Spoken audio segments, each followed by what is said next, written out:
আর কদিন পর তো আমাদের বাংলায় ভোট শুরু হবে। তো ভাবছি এই ভোট নিয়ে একটা কথা বলি। যে আমাদের ভারতবর্ষের ১ম ইলেকশন কমিশনার জানেন কে ছিলেন?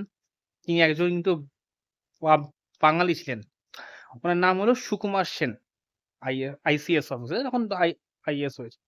তো উনি হলেন আমাদের ভারতবর্ষের ১ম আ ইলেকশন কমিশনার এবং উনি ১ম আমাদের ভারতবর্ষে যে জেনারেল ইলেকশনটা হয়েছে সেটাতে উনি কন্ডাক্ট করেছিলেন এবং তখন প্রায় অ্যাপ্রক্সিমেটলি ১৭ কোটি মানুষরা ভোট দিয়েছিলেন। সেটাকে পুরো ম্যানেজ করেছিলেন উনি। এবং আমরা যে এখন প্রত্যেক পলিটিক্যাল পার্টির সিম্বল দেখতে পাই, যেমন জোড়া ফুল হলো আমাদের তৃণমূল কংগ্রেস, তারপর বিজেপির হলো পদ্মফুল।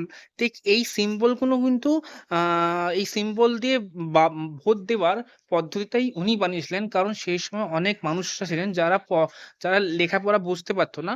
ওর জন্যে ওদের সিম্বল দিয়ে যাতে ওরা ভোটটা করতে পারে, ভোটটা মানে মানে কাস্ট করতে পারে, ওর জন্যে এই এই সিম্বল গুলো আনা হয়েছিল।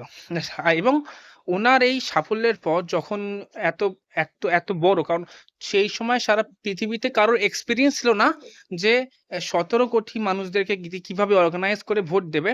সেটা কিন্তু অনেক বিদেশে অনেক বড় নিউজ পেপারে সেটা নিয়ে চর্চা হইল এবং আফ্রিকার কোনো একটা দেশে ওনাকে হায়ার করে নিয়ে যাওয়া হয়েছিল তখন ওখানকার ভোটটাকে অর্গানাইজ করার জন্য।